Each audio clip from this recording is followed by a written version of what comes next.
तो hello guys, hope you are doing good. आज है फन फ्राइडे और फन फ्राइडे से याद आया कि एसक्यूएल का कोर्स स्टार्ट करना है। तो आज मैं कराऊंगा 5 इंटरव्यू क्वेश्चंस, बेसिक से कराऊंगा और हर फ्राइडे कराऊंगा ताकि आपको डिफिकल्टी ना हो समझने में। समझ पा रहे हैं? तो फिर चलिए सीधे क्वेश्चंस पे चलते हैं। और ये सारे इंटरव्यू क्वेश्चंस है, अगर आपको इजी लगेंगे तो वो बेसिकली फ्रेशर्स के लिए होंगे। हम उसका लेवल बढ़ाते जाएंगे हर वीक पे, ठीक है। कॉन्सेप्ट्स और एक्सप्लेनेशन सब वीडियो में आगे चल के। तो हम फर्स्ट क्वेश्चन पे मूव करते हैं। तो फर्स्ट क्वेश्चन हमारा कहता है रिसाइकलेबल और लो फैट प्रोडक्ट्स के बारे में। तो जैसे कि आप देख सकते हैं, दे रखा है हमें प्रोडक्ट्स, कॉलम, टाइप। तो हमें प्रोडक्ट्स की एक टेबल दे रखी है, ठीक है। और क्वेश्चन में हमें कह रहा है write a solution to find the product that are both having low fat and are recyclable. तो अब हम टेबल देखते हैं, टेबल पे क्या क्या दे रखा है। तो टेबल पे हम जाते हैं नीचे, तो उसमें प्रोडक्ट आईडी है, लो फैट से रिसाइकलेबल है। और हम देख रहे हैं कि प्रोडक्ट आईडी में 1 और 3 है। तो इसका क्या मतलब है कि प्रोडक्ट आईडी 1 और 3 है जिस पे दोनों लो फैट्स और रिसाइकलेबल वर्क करता है, जैसे यस यस है। तो ठीक है, समझ आया। हम उसी हिसाब से क्वेश्चन सॉल्व करेंगे। तो हम पहले लिखते हैं सिलेक्ट प्रोडक्ट आईडी। कहाँ से? प्रोडक्ट से। और उसमें कंडीशन क्या होनी चाहिए? वेयर लो फैट्स और रिसाइकलेबल दोनों यस हो, ठीक है। और उन दोनों को जोड़ने के लिए हम एंड ऑपरेशन लगाएंगे। तो हमारा ऐसे हो जाएगा क्वेश्चन सॉल्व। अब हम देखते हैं प्रोग्राम करके कि ये वर्क करता है कि नहीं। तो चलिए अब हम ड्राई रन करके समझते हैं सिलेक्ट क्या है। तो हम सिलेक्ट को पहले समझेंगे। सिलेक्ट सिलेक्ट का मतलब है क्या चाहिए, ठीक है। क्या चाहिए? हमें प्रोडक्ट आईडी चाहिए। हम क्या चाहिए को इंग्लिश में क्या लिखेंगे जिसको समझ नहीं आ रहा हो, तो व्हाट इज़ रिक्वायर्ड, ठीक है। अगला है कहाँ से चाहिए, प्रोडक्ट से चाहिए, ठीक है। यहाँ तक सबको समझ आ रहा है?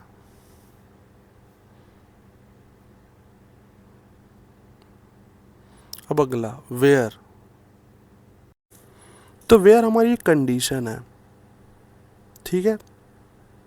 और इन दोनों को जोड़ने के लिए, लो फैट रिसाइकलेबल को ज्वाइन करने के लिए हमने एंड ऑपरेटर का यूज़ किया है कि हमें इन दोनों को यस चाहिए, तभी हमें आउटपुट मिलेगा।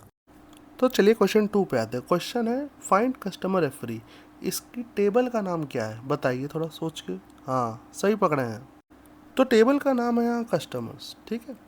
तो अब हम देखेंगे क्वेश्चन पूछ क्या रहा है। तो क्वेश्चन यहाँ पे कहना चाह रहा है कस्टमर जो कि रिफ़र ना हो आईडी 2 से। अच्छा, अब हमने इनपुट टेबल देखा। इनपुट टेबल में जिसका रेफरेंस आईडी 2 है, हमें वो नहीं चाहिए। उसके अलावा जो भी है हम उसका नाम आउटपुट में चाहिए है, ठीक है। क्वेश्चन समझ आ गया? तो चलिए हम कोड करके भी देख लेंगे कैसे काम करेगा, ठीक है। तो इसमें हम पहले लिखेंगे सिलेक्ट क्या चाहिए हमें, नेम चाहिए ना, काहे से चाहिए, कस्टमर से चाहिए, तो फ्रॉम कस्टमर। अब हमें वो क्या था, कंडीशन क्या थी, where reference ID greater than less than 2। ये क्यों लिखते हैं? अगर इक्वल टू नहीं चाहिए हमें, 2 तो नहीं चाहिए, उसके अलावा जो भी, तो ग्रेटर देन इक्वल 2 लिखेंगे। और फिर हम और लिखेंगे रेफरी आईडी इज़ नल। तो हमें और क्यों लिखा? और हमें इसलिए दोनों में से कुछ भी हो, नल हो या 2 ना हो, वो सारे हमको नाम दे दे। तो हमने आउटपुट चेक करा एंड वल्ला आउटपुट सही है हमारा गाइज। तो अब हम ड्राई रन करके समझते हैं ये कैसे हुआ, ठीक है।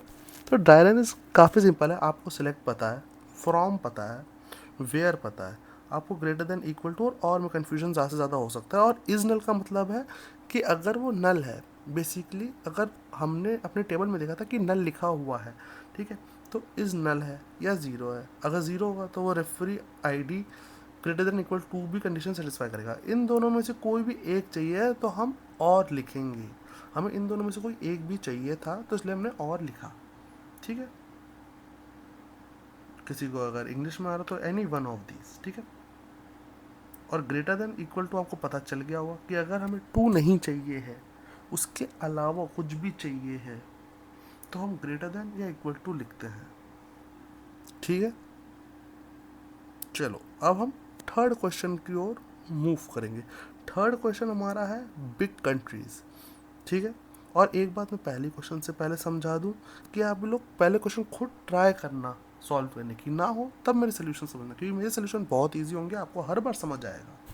तो क्वेश्चन नंबर 3 में हमें वर्ल्ड नाम की टेबल दे रखी है, जिसमें हमें क्या फाइंड करना है, हमें ये फाइंड करना है कि जो एरिया है वो एटलीस्ट 3 मिलियन होना चाहिए और उसकी पॉपुलेशन एटलीस्ट 25 मिलियन होनी चाहिए। तो मतलब ये भी एक कंडीशन का ही क्वेश्चन है, और इन दोनों में से कोई भी अगर हमें एक चाहिए तो हम क्या यूज़ करते हैं, पिछले क्वेश्चन में बताया था, और यूज़ करते हैं। तो चलो हम इसका क्वेश्चन सॉल्व करके देखते हैं, लेकिन अगर उससे पहले हम इनपुट देख लें तो इनपुट में हमें ऐसे देख के समझ आ रहा है कि अफ़गानिस्तान और अल्जीरिया ये दो ही हैं जिसका पॉपुलेशन और एरिया कंडीशंस को सेटिस्फाई करता है। तो हम उसी हिसाब से हम क्वेश्चन को समझ के सॉल्व करेंगे और देखते हैं कि आउटपुट हमारा सही आता है कि नहीं। तो हम सीधे सोल्यूशन पे चलते हैं। सोल्यूशन पे हमें क्या क्या चाहिए था, नेम, पॉपुलेशन, एरिया, उसे हमने सिलेक्ट कर लिया। कहाँ सिलेक्ट किया, वर्ल्ड से। यहाँ तक तो अब आपको ऐसे मुंह जबानी आ चुका होगा कैसे चाहिए होता है। और फिर हमें कंडीशन लगानी है। तो कंडीशन के लिए हमें पता है वेयर एरिया जो कि हमारा 3 मिलियन से ज़्यादा होना चाहिए एटलीस्ट, और हमारा पॉपुलेशन एटलीस्ट 25 मिलियन से ज़्यादा होना चाहिए। ये हमने कंडीशन डाली और हमने रन किया। ऑब्वियसली चल ही जाएगा यार, अब तो तुम लोग को भी ये सब समझ आने लग गया होगा। चलो ड्राई रन करके भी थोड़ा समझ लेते हैं। आपको सिलेक्ट का मतलब तो पता ही है, तो मैं इसको क्या ही समझाऊँ।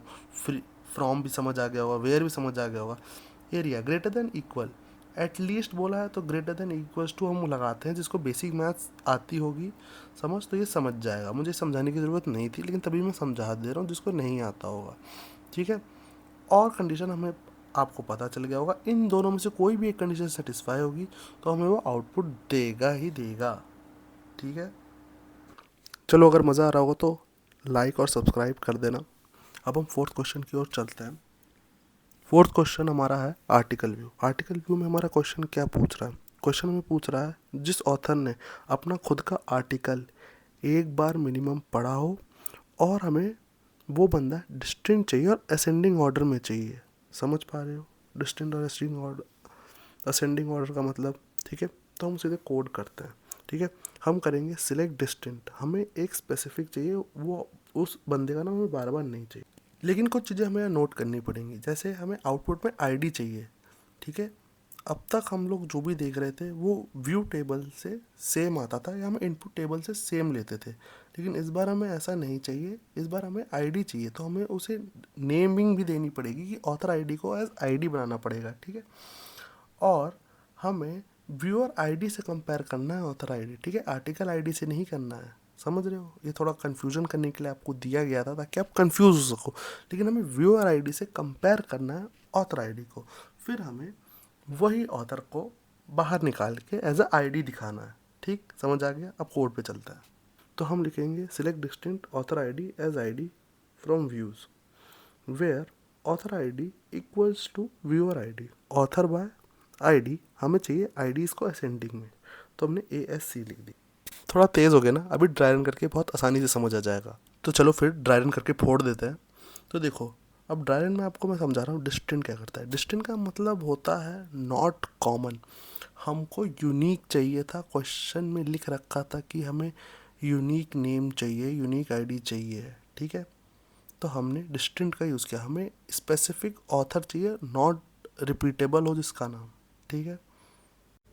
या एस का मतलब है हमें ऑथर आईडी को आईडी के नाम पे आउटपुट चाहिए था। जैसे कि आपने आउटपुट देखा होगा कि आईडी लिखा है उसका top of the column name, ठीक है। तो इसलिए हमने ऑथर आईडी को एज आईडी, आपको किसी भी कॉलम का नेम चेंज करना होगा तो आपको उसे डिफाइन करने के लिए एज लिखना पड़ेगा। आप नहीं भी लिखोगे तभी भी चलता है, लेकिन एज से आप सिंटेक्चुअली अच्छा दिखा सकते हो, ठीक है। अब उसके बाद फ्रॉम तो आपको पता ही है, वेयर का कंडीशन आपको पता ही है, author ID viewer ID match होनी चाहिए थी। कंडीशन यही थी हमारी, कंडीशन हमारी यही कह रही थी कि हमारी जो ऑथर आईडी है और व्यूअर आईडी है वो मैच होगी, तभी हमें पता चलेगा उसने अपनी ही चीज़ पढ़ी है, ठीक, समझ पा रहे हो। और ऑर्डर बाय आईडी करना था। ऑर्डर बाय हम कब यूज़ करते हैं, हम ऑर्डर बाय तब यूज़ करते हैं जब हमें उसे असेंडिंग या डिसेंडिंग में करना होता है, तो हमें ऑर्डर बाय लिखना पड़ता है, ठीक है। तो ASC का मतलब होता है असेंडिंग। अगर हम DESC लिखेंगे तो उसका मतलब होगा डिसेंडिंग, ठीक है। अब मुझे लगता है आपको कोड पूरा समझ आ गया होगा। अगर आपको समझ नहीं आया हो तो फिर से एक बार ये वीडियो देख लेना और दिमाग में बैठ जाएगा गाइस कि भाई क्या है SQL, कुछ नहीं है, कुछ भी नहीं है, नौकरी पानी है बहुत आसानी से मिलेगी, बस जैसा मैं पढ़ा रहा हूँ वैसा ही पढ़ते रहना। तो यार अब हम आखिरी कोड पे आ गए, अब मत थकना। आखिरी कोड है हमारा इनवैलिड ट्वीट्स, बहुत आसान कोड है। कोड कह रहा है कि जो भी हमें ट्वीट मिला है, जो हमें इनपुट में ट्वीट है, उसका कंटेंट का कैरेक्टर 15 से ज़्यादा होगा तभी उसका आउटपुट या उसकी आईडी हमें बताना। ठीक है, क्वेश्चन बहुत आसान है। ठीक है, बस हमें ये पता होना चाहिए कि कैरेक्टर को काउंट कैसे करना है, समझ रहे हो। और ये बताना इसकी टेबल का नाम क्या है, ट्वीट्स। सही पकड़े हो, अरे होशियार तो हो ही गए हो, पढ़ा कौन रहा है। तो यार बेसिक तो आपको पता ही होगा आपको क्या लिखना है। सिलेक्ट क्या करना है आपको, ट्वीट आईडी करनी है, कहाँ से, ट्वीट से। और वेयर कंडीशन में क्या है कि आपको उसका करेक्टर का कंटेंट का काउंट पता होना चाहिए 15 से ज़्यादा। तो आप क्या लिखोगे, लेंथ कंटेंट जो कि 15 से ज़्यादा हो। ठीक है, समझ आ गया। अब हम ड्राई रन कर लेते हैं। सिलेक्ट आपको पता ही है, फ्रॉम आपको पता ही है, लेंथ कंटेंट जब भी हम लेंथ करेंगे तो कैरेक्टर्स वो काउंट करेगा। ठीक है, और कैरेक्टर्स में वो स्पेस को भी काउंट करता है। ठीक है, अभी मैं आपको वो भी एग्जाम्पल लेके दिखाता हूँ। हम कौन सा एग्जाम्पल है, हम चलो एग्जाम्पल जो इनपुट में दे रखा था वहीं से एग्जाम्पल उठाते हैं। ठीक है, तो जैसा हम पहला वाला देख पा रहे हैं ट्वीट आईडी, वो सिर्फ 11 कैरेक्टर्स का है जिसमें हमने स्पेस काउंट किया है, और आप भी करके देख सकते हो।